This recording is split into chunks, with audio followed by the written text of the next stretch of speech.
Hey guys, so while my little one is telling a story over there, reading her books, I'm going to show you how I make my coffee. I'm kind of like the details, kind of OCD kind of guy, so I want to show you how I make my coffee. First, I always start with my beans that I store. A product you can look up online is a coffee gator, and basically it's just an airtight canister, but the cool thing is that it has this right there, and it actually lets out CO2 from your coffee beans as they are stored. I like to grind my coffee right before I make it to ensure that there is a level of freshness. It just imparts a better flavored cup of coffee. For each cup of coffee that I like to do, I like to use an Aeropress. It's perfect for someone like me in our household. I'm the only one that drinks coffee, so making a whole pot of coffee is kind of crazy, and I like to brew a strong cup of coffee. So this is perfect at brewing. I know, but I gotta work, baby. So I'm making coffee, okay? And I'm showing the people how to make coffee. That's perfect, working in a space with your family while you're working from home. 20 grams of coffee. I'm gonna put this in the grinder over here.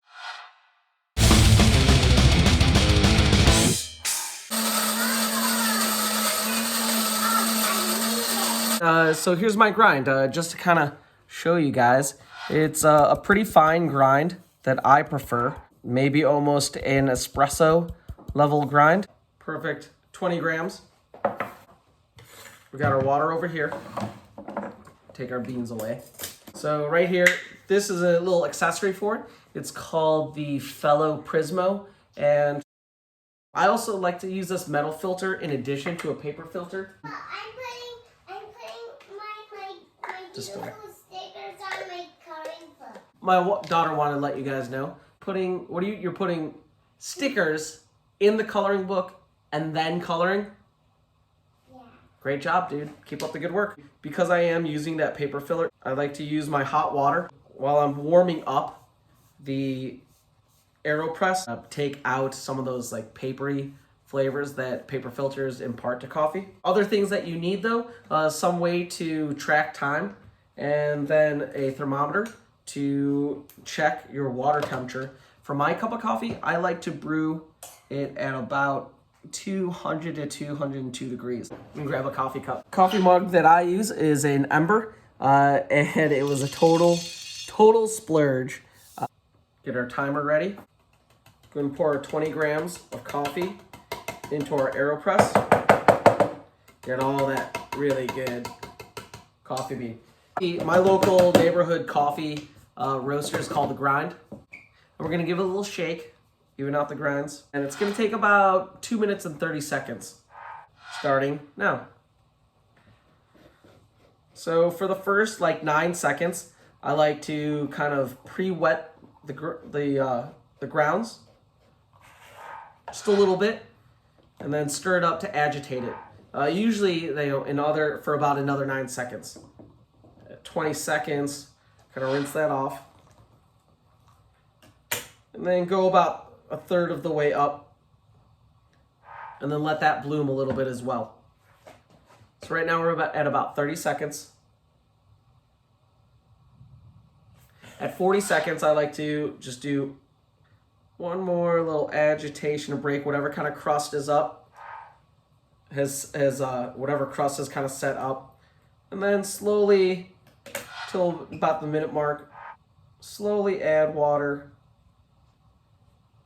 to our Aeropress. This is a really good ritual just to kind of take the time to make sure that you're making something nice. This mug's nice and warm as well. I'm gonna dump this out.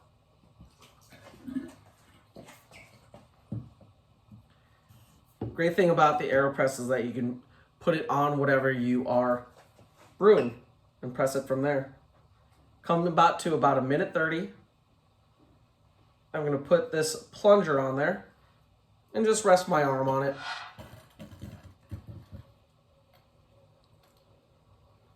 What this is doing a nice gentle pressing of the grinds through the filter, or the actual coffee through the filter, separating the grinds from the coffee.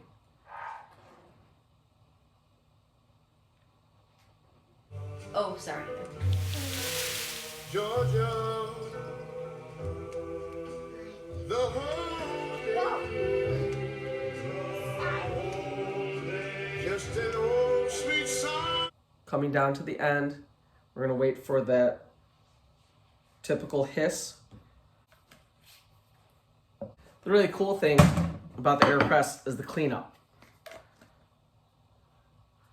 Coffee filter, paper filter, and then this is the cool thing.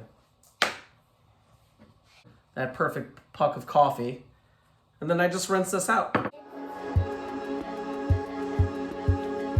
Oh man, let the day begin.